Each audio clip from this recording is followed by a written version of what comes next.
नमस्कार, मैं doctor Nikhil Mehta, cancer रोग विशेषज्ञ एवं कैंसर सर्जन हूं। मैं new life cancer clinic C scheme Jaipur में डायरेक्टर हूं एवं HCG cancer hospital Shiprapath Mansarovar में सीनियर कंसल्टेंट कार्यरत हूं। ये महीना फरवरी मंथ को gall bladder cancer awareness month के रूप में बनाया जाता है। गॉल ब्लैडर कैंसर एक ऐसा कैंसर है जो कि भारत में इतना कॉमन नहीं है, लेकिन मैं अगर इसके बारे में बात करूं कि इसका जो इंसिडेंस है वो ज़्यादातर जो गंगा के आसपास का बेल्ट है, जिसको हम यूपी बेल्ट या फिर बिहार बेल्ट भी बोलते हैं या बंगाल बेल्ट भी बोलते हैं, तो इसके पास ज़्यादा पाया जाता है। लेकिन राजस्थान में भी इसका इंसिडेंस काफ़ी अच्छा मिल रहा है। ये एक गॉल ब्लैडर ऐसा कैंसर है जो कि ज़्यादातर हमें एडवांस स्टेज में ही मिलता है। जल्दी की स्टेज पे मरीज हमें बहुत कम मिलते हैं। इस कैंसर के साथ सबसे बड़ी दुविधा यही है। गॉल ब्लैडर एक तरह से पित्तकोश की थैली को बोलते हैं, जो कि हमारे राइट साइड में लिवर के नीचे होती है। गॉल ब्लैडर कैंसर के अगर हम इंसिडेंस की बात करें तो गॉल ब्लैडर कैंसर साल में हमें लगभग 1,15,000 केस इसके मिल रहे हैं, जो कि काफ़ी बड़ा नंबर है। भारत 14वां नंबर है इस कैंसर के नंबर के बारे में, जिसका काफ़ी बड़ा बर्डन है। गॉल ब्लैडर एक तरह का ऐसा ऑर्गन है जो कि पित्त को या बाइल को बनाता है, स्टोर करता है और उसको कंसंट्रेट करता है, और ये बाइल आगे जाकर पित्त में जाता है और हमारे सर्कुलेशन में हेल्प करता है। गॉल ब्लैडर कैंसर दिन बे दिन इसलिए भी बढ़ रहा है, जिसके लिए हमारा पाश्चात्यकरण भी जवाबदार है। अगर मैं मुख्यकर इसके सिम्टम्स या लक्षणों की बात करूं, उसके मुख्य जो सिम्टम्स हैं वो है पेट दर्द होना, यानी पेन एब्डोमेन। गॉल ब्लैडर में सबसे ज़्यादा पेन जो है वो हमारे पेट के राइट साइड में होता है, और ये पेन लगभग कई बार पीछे भी जा सकता है या फिर वहीं पर भी सीमित रह सकता है। ये पेन एक तरह से डिफ्यूज पेन होता है, यानी कि एक तरह पर लोकलाइज नहीं रहता, पूरे राइट साइड के पेट में रहता है, और ये कई बार 1 या 2 महीने चल रहा होता है और लोग हमें दिखाते नहीं समय पर।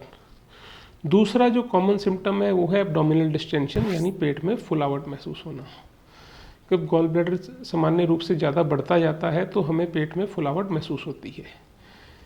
और जिसके लक्षणों की बात करूं, जो सबसे कॉमन लक्षण है जो इस कैंसर में मिलते हैं, loss of weight and loss of appetite, यानी किसी अगर महिला या पुरुष का वेट 3 महीने में 10 या 12 किलो घट गया है या फिर भूख मर चुकी है, तो ये गॉल ब्लैडर कैंसर हो सकता है।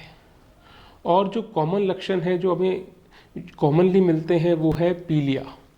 गॉल ब्लैडर जो है वो एक कॉम्पैक्ट ऑर्गन है, ये 3 जगह से ढका हुआ है, जैसे कि छोटी आंत जिसको हम डुडेनम बोलते हैं, जिसको हम और गॉल ब्लैडर की पित्त की नलकी जिसको हम बाइल डक्ट बोलते हैं, और ऊपर लिवर। इन तीनों के अंदर ये गॉल ब्लैडर ऑर्गन जो है दबा हुआ है। इसीलिए ये आसपास के जो ऑर्गन्स हैं इसमें फैलने का बहुत ज़्यादा खतरा भी रहता है। कई बार ये लिवर में फैल जाता है तो लिवर के अंदर गांठें हो जाती हैं, जिससे लिवर में सूजन आ जाती है, उससे भी पेट में दर्द होना शुरू हो जाता है, या लिवर सूज जाता है, या गॉल ब्लैडर बड़ा हुआ गांठ की तरह महसूस होता है। अगर ये पित्त की नलकी में फैल जाता है तो हमारा पित्त आना बंद हो जाता है, पित्त इंटेस्टाइन या आंतों में नहीं आ पाता, जिससे कि पीलिया उत्पन्न होता है। पीलिया जब उत्पन्न होता है तो कई बार हम ये भी देखने को मिलता है कि शरीर में खुजली मच जाती है, या फिर हमारी लैट्रिन जो है वो सफ़ेद आनी शुरू हो जाती है, या फिर पेशाब पीला हो जाता है। ये इसके मुख्य सिम्टम हैं, जिससे कि गॉल ब्लैडर एडवांस स्टेज में हमें प्रेजेंट करता है। अगर ऐसे कोई भी सिम्टम आते हैं तो यूजुअली ये gall bladder cancer 3rd stage तक पहुंच चुका है। और जो कॉमन लक्षण है उसकी अगर बात करें इस गॉल ब्लैडर कैंसर के बारे में, वो है कई बार फीवर आना, जिसको हम कोलेंजाइटिस बोलते हैं। कई बार हमारा पित्त रुक जाता है तो पेट के अंदर इन्फेक्शन हो जाता है, जिससे कि पित्त आगे नहीं बह पाता, तो हमें उसमें इमीडिएट एक्शन लेने की ज़रूरत पड़ती है। ये इस कैंसर के मुख्य लक्षण हैं। कई बार कैंसर पेट में भी फैल जाता है तो उससे पेट में पानी भर जाता है, जिसको मेसाइटिस बोलते हैं, या पेट की झिल्लियों में जिसको मेंटम बोलता है उसमें भी फैल सकता है। तो ये कॉमन चीज़ें हैं जैसे हमें गॉल ब्लैडर कैंसर की प्रेजेंटेशन हमें आजकल मिल रही है। अगर इसके रिस्क फैक्टर क्या है, यानी ये गॉल ब्लैडर कैंसर होता क्या है, अगर हम इस पे रिसर्च करें तो इसके मुख्य रिस्क फैक्टर देखिए तो कुछ नहीं है, लेकिन जब ये शुरुआत होती है तो वो सबसे पहले उसके अंदर की झिल्ली से शुरू होता है, जिसको हम गॉल ब्लैडर म्यूकोजा बोलते हैं। उसके अंदर कुछ ना कुछ जेनेटिक म्यूटेशंस होती हैं, जिससे गॉल ब्लैडर धीरे धीरे धीरे करके उसकी बाहर की झिल्ली तक पहुंचता है और उससे आगे फैलता है। हमने ये देखा है कि 95% चांसेस हैं कि गॉल ब्लैडर कैंसर पित्तकोश की थैली की पत्थरी के साथ भी एसोसिएशन होता है। और वही उसी रूप में देखा गया कि ये पित्तकोश की थैली की पत्थरी सबसे ज़्यादा कहाँ पाई जाती है, तो वो भी जो गंगा के आसपास का किनारा है, बेल्ट है, यूपी, बिहार, राजस्थान एरिया, वहीं पे होता है। तो इसलिए ये एरिया में भी गॉल ब्लैडर कैंसर की पत्थरी भी कॉमन है और गॉल ब्लैडर कैंसर का भी मालूम है। अगर हम इसी उपलक्ष्य पे बात करें, अगर कुछ और कारण देखें तो या तो गॉल ब्लैडर के अंदर पॉलिप हो सकता है, या फिर गॉल ब्लैडर के अंदर पोर्सिलीन गॉल ब्लैडर जिसको बोलते हैं, यानी कैल्सिफिकेशन हो जाए, उससे भी कैंसर हो सकता है। या फिर कुछ इन्फेक्शंस हैं जिसको हम साल्मोनेला टाइफी इन्फेक्शन बोलते हैं या एच पाइलोरी इन्फेक्शन बोलते हैं, इससे भी गॉल ब्लैडर कैंसर पे बढ़ने के लक्षण मिल सकते हैं। या फिर कुछ हमारी जो बाइल डक्ट है उसकी एबनॉर्मलिटी हो जाए, जिसको ABPJ भी बोलते हैं, एबनॉर्मल बाइल पैथोलॉजी भी बोलते हैं, वो भी गॉल ब्लैडर कैंसर का एक मुख्य कारण है। अगर ऐसी कुछ भी चीज़ें मिलती हैं तो हमें सस्पेक्ट करना चाहिए कि इस आदमी को गॉल ब्लैडर कैंसर होने के चांसेस हैं। मेरा आपसे यही निवेदन है कि अगर आपको इसमें से कोई भी लक्षण मिलते हैं तो एक बार डॉक्टर से अवश्य परामर्श लें, क्योंकि ये कैंसर एडवांस कैंसर है।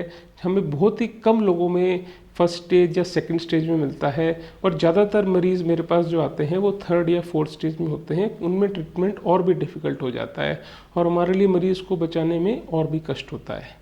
इसी को हम अगर फर्स्ट सेकंड स्टेज में पा लेते हैं तो 70 से 80% चांस है कि हम गॉल ब्लैडर कैंसर को जड़ से ख़त्म कर सकें। धन्यवाद।